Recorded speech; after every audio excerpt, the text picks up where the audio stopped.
La petite fille aux allumettes, un conte écrit par Hans Christian Andersen. Il faisait horriblement froid, il neigeait et la nuit tombait, c'était le dernier soir de l'année, la veille du jour de l'an. Dans ce froid et cette obscurité, une pauvre petite fille errait dans les rues, tête et pieds nus. Quand elle était sortie de chez elle, elle avait bien des pantoufles, mais à quoi cela pouvait-il lui servir? Elles étaient bien trop grandes, sa mère les avait portées jusqu'alors, et la pauvre petite les perdit en courant à travers la rue pour échapper à deux voitures qui passaient rapidement.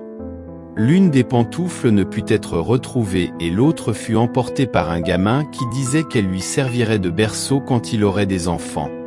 La petite fille marchait donc avec ses petits pieds nus, rouges et bleus de froid. Dans son vieux tablier, elle tenait des allumettes, et elle en avait aussi à la main. Personne ne lui en avait acheté de la journée, et elle n'avait pas gagné un seul sou.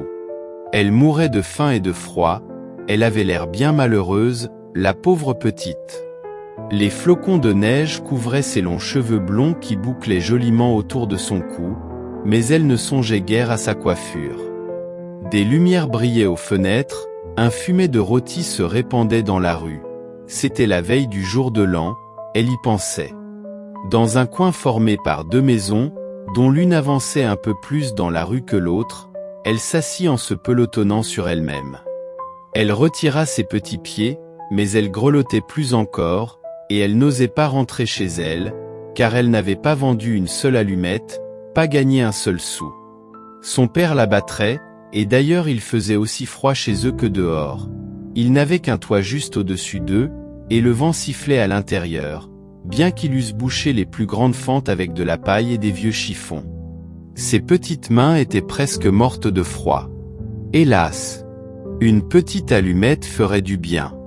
Si elle osait en tirer une seule de la botte, l'allumer contre le mur et se réchauffer les doigts. Elle en tira une. Ratch! Comme cela flambait, comme cela brûlait.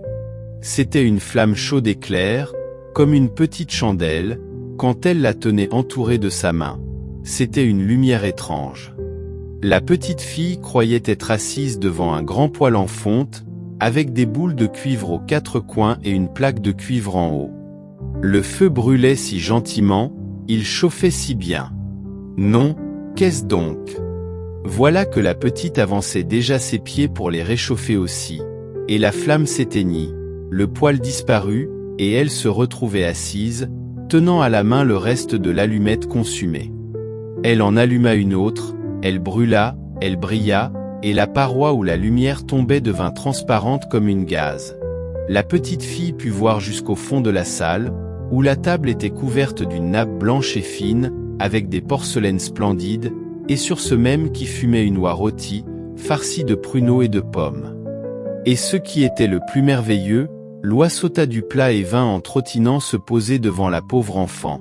Et alors, l'allumette s'éteignit, et il ne resta devant elle que le mur épais et froid. Elle en alluma une troisième. Elle se trouva tout à coup assise sous le plus magnifique arbre de Noël. Il était encore plus grand et plus paré que celui qu'elle avait vu à travers la porte vitrée chez le riche négociant. 1000 bougies brûlaient sur les branches vertes, et des images multicolores comme celles qui ornent les boutiques, semblaient lui sourire. La petite leva les deux mains, alors l'allumette s'éteignit, toutes les lumières du sapin montèrent plus haut, de plus en plus haut, et elle vit qu'elle se changeait en étoiles. L'une d'elles tomba, traçant une longue raie de feu dans le ciel.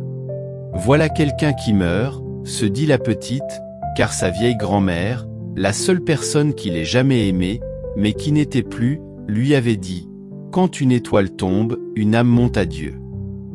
Elle frotta encore une allumette contre le mur, elle brilla, et dans sa lumière apparut la vieille grand-mère si douce, si brillante, si bienfaisante. « Grand-mère » s'écria la petite, « emmène-moi.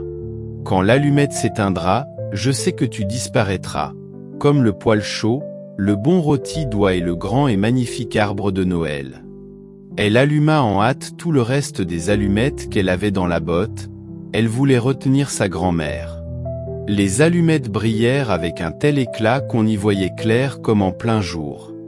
Jamais grand-mère n'avait été si grande ni si belle. Elle prit la petite fille dans ses bras, et toutes deux s'envolèrent, brillantes et joyeuses, bien haut, bien haut. Il n'y avait plus ni froid, ni faim, ni angoisse, elles étaient chez Dieu. Mais dans le coin formé par les deux maisons, au petit matin, on trouva la petite fille, les joues rouges et le sourire aux lèvres, morte de froid, la dernière nuit de l'année. Le jour de l'an se leva sur le petit cadavre, assis là, tenant encore les restes d'allumettes brûlées. Elle avait voulu se réchauffer, disait-on. Personne ne savait les belles choses qu'elle avait vues, dans quelle splendeur elle était entrée avec sa vieille grand-mère, le jour de l'an.